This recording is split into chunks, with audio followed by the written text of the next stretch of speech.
So I was asked a question that actually brought a lot of memories and I had completely forgotten about. And that was about the participation of children in gang stalking.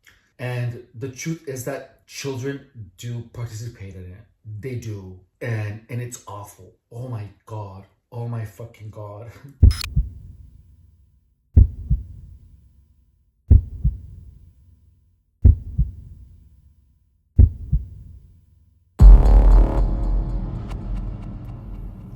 Here we go. I had completely forgotten about it. It's that's one of the worst parts is the participation of children. At least in my experience, was the participation of children in it. So I had quite a few experiences where I mean children were assholes.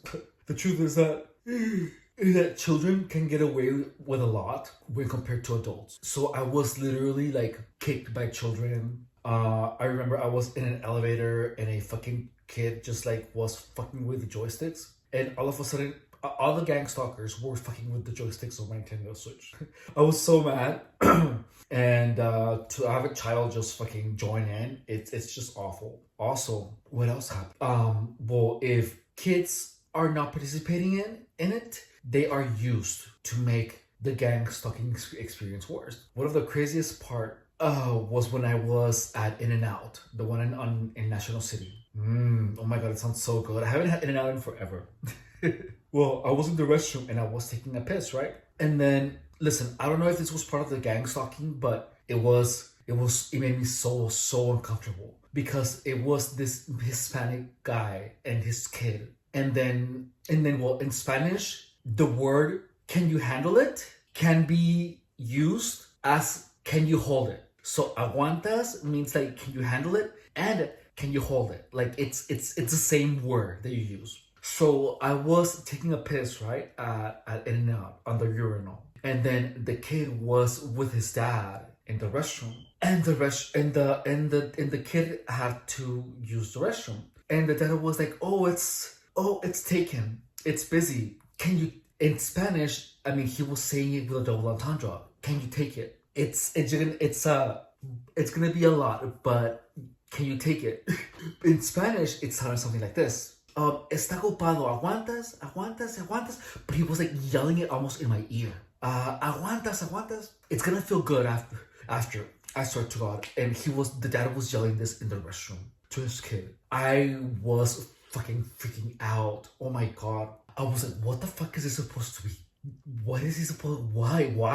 That was just the only weird situation that was fucking crazy as fuck. But I didn't take it personally. I mean, it made me uncomfortable for sure, super mega uncomfortable. And I just waited there, got my order, and then left.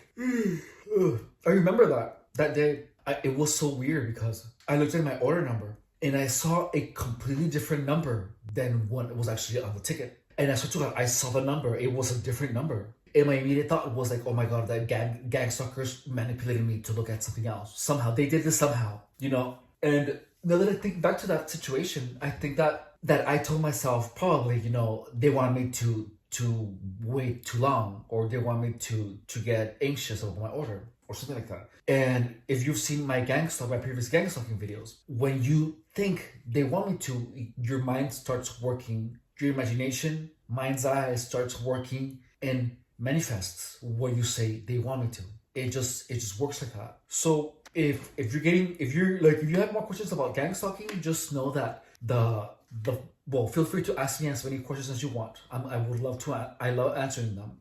But in gang stalking, one of the primary tricks is that you get your mind working against you by unknowingly confusing your own mind with a gang stalker. So this is it's a loop on reality that gang stalking works by. And it's the following. You are meant to imagine that everyone is a gang stalker. And there's a way where people can make you hear things. And this is the methodology of that. People whispering things about you when you're not looking at them, when you're not looking at their mouths, when they're in your presence, but they're not by you, but they're like you can't see their faces move.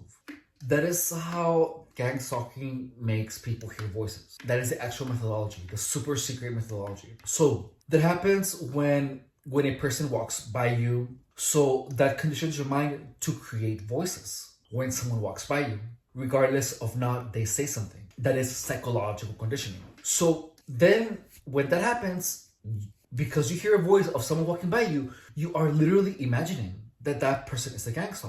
And there is a point where you get mad because the voices just keep offending you, and you talk back to the voices. And then if you're imagining it, the voices start talking back to you, even though it's your own imagination. But because you didn't see that person talk to you, it was a person, it's someone. So that is how GangStalking gets voices in your head. So if it doesn't happen to everyone, I think that it's because that group of gang stalkers doesn't know how to create voices in the gang stalking and the target's mind. So I don't know. I mean, I would assume so. I don't know. But yeah, kids are told to engage in gang stalking, and they're the worst because kids can't get away with anything. Like one time I was sitting at a look, this is crazy. I was sitting at another In-N-Out. I used to go up to In-N-Out a lot, and I was waiting for my order, and this fucking kid began kicking me like hard. So I told I mean, of course, when you're getting gang stalked, you believe that everything is because of gang stalking. But I don't know, but this was weird because like the kid just kept going, and he was like looking at me, and he just no, in my life that has never ever happened to me except in that time of gang stalking. So I told her, I was like, excuse me, your fucking kid is kicking me. I didn't say it like that, of course. I said, your kid is can you tell your kid to stop? He's like, and the dad was like, what is he doing? He's like, he's kicking me hard. And he told him, stop. And the kid stopped, of course. But then I looked at the fucking dad, and the dad was like the dad had like a big grin on his face. Like a psychopath's face. I was like, okay, that's fucking weird. And just weird like that, weird things like that keep happening to you. They just do. And there are times where, I'm assuming that the whole thing of gang stalking is so that you appear crazy by having the slightest slight make you upset and blow up. Because like that's one thing that happened to me. That's one of the things like that kept going in my head during the gang stalking. Oh my god, this question is bringing so many memories. So I completely had forgotten about these. So the harassment is crazy because 24/7 you're being harassed and it doesn't stop, and that feels like you're gonna go insane because it is harassment 24/7 all the time. In the prime of my gang stalking, like where it was the worst, where I was like I have to do something about it, was when I felt like there was getting that I was being like, if I was sitting down, my car, like now I remember what is the worst part of gang stalking. I had completely forgotten. Like I now remember why it makes you crazy. So oh my god, I had completely forgotten about it. Like see, like now, like my gang stalking changed because I got used to it. I just got used to it, and I began how to. Well, now that I used to it, so now that I got used to it, but I learned to use my mind. Look, I was so focused on fighting gang stalking that I stopped seeing gang stalking. Like I was entertained by the voices so much that I just forgot about actual gang stalking. Like wow, oh my god,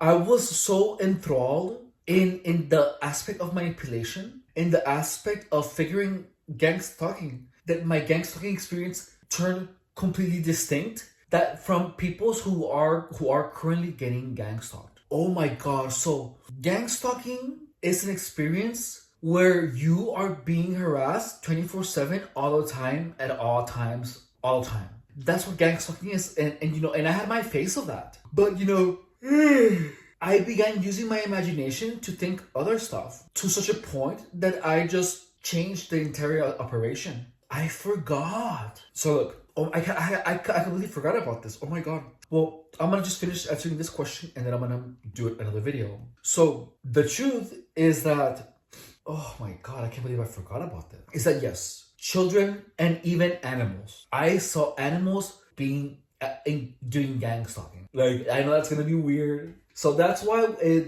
that's one of the reasons that I know that a lot of those aspects were imagined because I remember seeing even animals behaving like gang stalkers. That's the truth. And once you see it everywhere, everything and everyone is a gang stalker. But the only logic in that is that the target was conditioned by children to think that children are gang stalkers. Well, that's why children began. Well, this is I haven't had a moment like this in a while. Okay, so gang stalking is the conditioning of the person's mind. So regardless of, even though children were participants in gang stalking, the fact that it is the mind itself that is being trained to see everything and everyone as a gang stalker is what makes the person see gang stalking in everything and everyone, because it's the training of the mind itself. But in order for training to happen, there has to be an actual phase where there is real gang stalking activity. It just has to be enough for the gang stalking activity to take place, enough gang stalking activity until the mind is trained again. So with time, the target of the mind of the target becomes easier to retrain, because gang stalking doesn't take a lot of training, but it takes a long time to wear off. Okay, so yeah, that's the short answer to this question. Thank you guys so much for watching and for listening. Yeah, children do participate in gang stalking. Okay, bye.